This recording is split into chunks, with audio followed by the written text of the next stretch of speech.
A very good morning, everyone. So let us start our today's class. अब हम move कर चुके हैं हमारे नेक्स्ट यूनिट की तरफ, जो कि है यूनिट नंबर 4, जिसका नाम है स्प्रेडशीट। अब स्प्रेडशीट क्या होती है ये तो हम देख चुके हैं।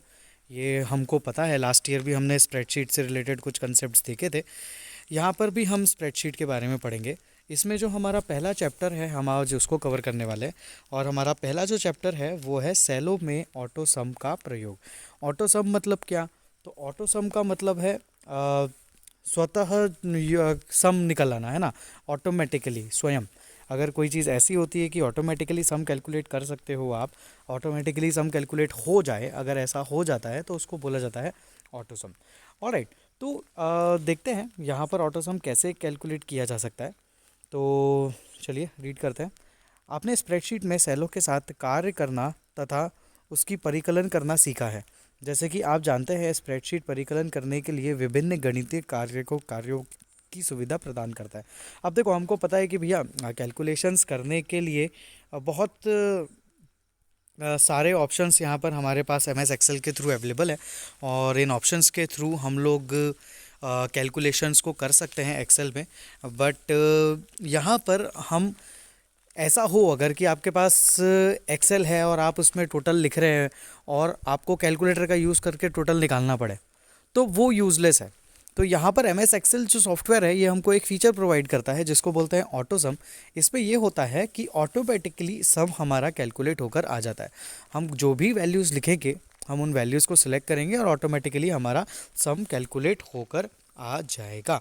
तो ये फीचर हमको प्रोवाइड किया गया है। जैसे कि मैं अगर इसकी बात करूं, तो यहाँ पर आप देख सकते हो कि यहाँ पर कुछ सीरियल नंबर लिखा हुआ है, नेम लिखा हुआ है, और उसके बाद लिखे हुए हैं उनके मार्क्स, इंग्लिश, हिंदी, मैथ्स और साइंस के, और हमको निकालना है टोटल।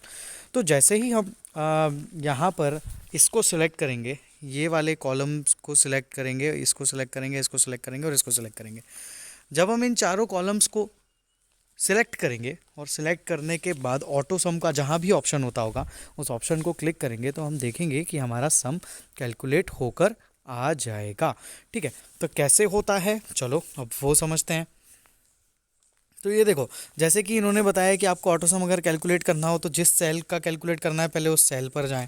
ठीक है, जैसे कि यहाँ पर इन्होंने बोला G2 पर जाएं। G2 पर चयन होने के बाद आपको कहाँ जाना है? सबसे खास बात, आपको जाना है होम टैब पर। होम टैब पर जाने के बाद आपको जाना है एडिटिंग ग्रुप पर, और एडिटिंग ग्रुप के अंदर आपको एक ऑटो सम का ऑप्शन देखने को मिलेगा।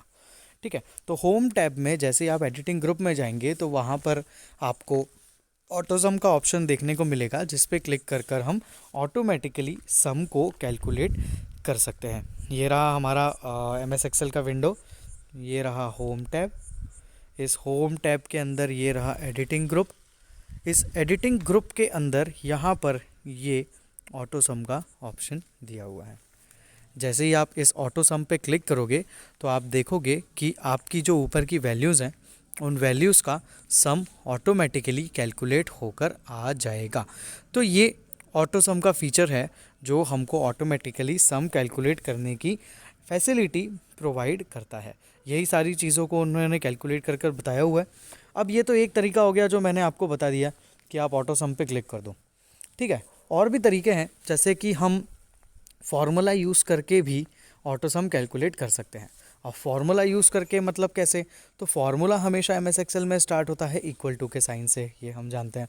आपको क्या करना होगा, ऑटो सम यूज़ करने के लिए एक फार्मूला लिखना होगा जिसको बोलते हैं सम फार्मूला। जैसे ही आप सम फार्मूले पे जाओगे और ऐसा सम लिखोगे तो आपको लिखने होंगे ऐसे ब्रैकेट्स। ब्रैकेट्स बनाने के बाद आप लोगों को बताना होता है किन किन सेल्स का आपको टोटल करना है।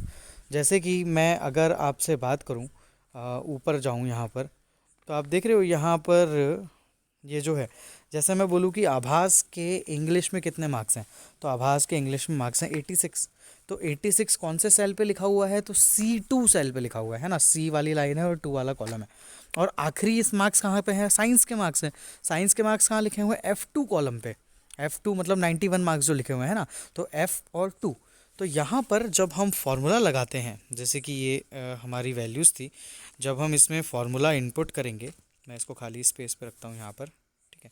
तो जैसे ही हम यहाँ पर फॉर्मूला लिखेंगे तो यहाँ पर सिंपली आपको लिखना होगा C2 जो हमारी पहली वैल्यू है और F2 जो कि हमारी आखिरी वैल्यू है, और इन दो वैल्यूज़ को आपको सेपरेट करना होगा कोलोन के साइन से। So this is our colon का साइन, ठीक है। तो ये आपको कोलोन का साइन लगाना होगा। सम फंक्शन के साथ पहली वैल्यू और आखिरी वैल्यू और बीच में कोलोन का साइन लगा देने से भी आपका सम कैलकुलेट होकर आ जाता है। ये एक और तरीका है जिसका यूज़ करके हम सम को कैलकुलेट कर सकते हैं। तो ये सेकंड वे हो गया हमारा सम कैलकुलेट करने का। थर्ड वे जो होता है वो भी एक फार्मूला बेस्ड ही होता है, जिसमें आपको फार्मूला लगाना होता है। तो फार्मूला लगाना है मतलब इक्वल टू का साइन लगाना है। इक्वल टू का साइन लगा लेने के बाद आपको सारे सेल्स के नाम लिखने पड़ते हैं, जैसे कि C2, D2, E2 और F2, है ना। इन सेल्स का आपको टोटल निकालना है।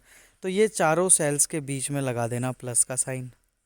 तो ये होता है formula C2 plus D2 plus E2 plus F2। या आप इतना भी लिखोगे तो आप देखोगे कि आपका कैलकुलेट होकर आ जाएगा सम। तो यहाँ पर ये तीन तरीके हमारे पास होते हैं। पहला तरीका ऑटो सम के ऑप्शन होम टैब में एडिटिंग ग्रुप में जाकर ऑटो सम ऑप्शन पे क्लिक करें। दूसरा तरीका सम फंक्शन का यूज़ करें जिसमें पहली वैल्यू और आखिरी वैल्यू लिख दें, बीच में कोलन का साइन लगा दें। या तो तीसरा फार्मूला जिसमें सारे सेल्स को लिख दें और प्लस प्लस प्लस प्लस का साइन लगा दें। अगर ऐसा भी करोगे तो भी आप देखोगे कि सम कैलकुलेट होकर आ जाएगा। तो ये तीन तरीके हैं जिनका यूज़ करके ये देखो ऐसे सम कैलकुलेट होकर आ जाएंगे। तो ये तीनों फार्मूले, ये तीनों चीज़ें आपको याद रहनी चाहिए। इन्हीं चीज़ों को यहाँ पर इन्होंने लिखकर भी बताया हुआ है। अब देखो एक फ़ायदा क्या होता है इसमें, तो देखो ऑटो सम या तो क्षैतिज अथवा ऊर्ध्व सेलों के आस परस स्थित मानों या अंकों को स्वतः ही सिलेक्ट करता है। जैसे कि ये तो इस डायरेक्शन में तो अभी हमने कैलकुलेट करके देख लिया। अगर हम ऐसे डायरेक्शन में कैलकुलेट करना चाहते होते तो भी कैलकुलेशन हो जाता। जैसे कि मैं बोलूँ कि मुझे इन सब वैल्यूज़ का टोटल करना है, तो आपको ये सेल ये सेल ये सेल ये सेल ये सेल टोटल करना पड़ेगा। जैसे कि मैं फॉर्मूला बताऊँ तो इक्वल टू सम, पहले वैल्यू कहाँ पर लिखी हुई है E2 में, तो E2, आखिरी वैल्यू कहाँ है E6 में, तो E6, इनके बीच में कोलन का साइन। अगर मैं ऐसा लिखूंगा तो सम कैलकुलेट होकर आ जाएगा। तो इस तरीके से क्षैतिज और ऊर्ध्व दोनों तरीके से यहाँ पर कैलकुलेशन किया जा सकता है, ठीक है। उसके साथ साथ एक और चीज़ याद रखने वाली ये है कि देखो अब किसी छात्र के एक अथवा एक से अधिक विषयों के अंक में बदलाव करना करें। ये ऐसा बोल रहा है कि आप एंट्री करें और उसके बाद ऐसा करें कि एक या एक से अधिक सेल वैल्यूज़ जो हैं, मार्क्स जो हैं, उनको चेंज कर दो। जब आप पेन पेपर से लिखते हो, चेंज करते हो, तो आपको काटना पड़ता है, नई वैल्यू लिखनी पड़ती है, फिर से टोटल निकालना पड़ता है, सारी चीज़ें फिर से करनी पड़ती है। But this is not the case with MS Excel. MS Excel में क्या होता है, आप लोग जैसे ही वैल्यू चेंज करते हो तो ऑटोमेटिकली आपकी जो फाइनल वैल्यू है, जो टोटल है, वो फाइनल वैल्यू भी चेंज हो जाती है। आपको अलग से कुछ करने की ज़रूरत नहीं पड़ती है, वो ऑटोमेटिक चेंज हो जाती है। तो ये एक तरीका है जिससे कि हम MS एक्सेल में बेनिफिट्स भी ले सकते हैं। ये कुछ ऐसे एडवांटेजेस है जो कि हमको पेन एंड पेपर पे नहीं मिलता है, तो ये एडवांटेजेस का भी हमको बेनिफिट मिलता है MS एक्सेल के अंदर। तो ये सारी चीज़ें इन्होंने यहाँ पर हमको इस पूरे के पूरे सेशन में समझाई हुई हैं कि ऑटो सम होता क्या है। यहाँ पर 4 फिल इन द ब्लैंक्स दिए हुए हैं।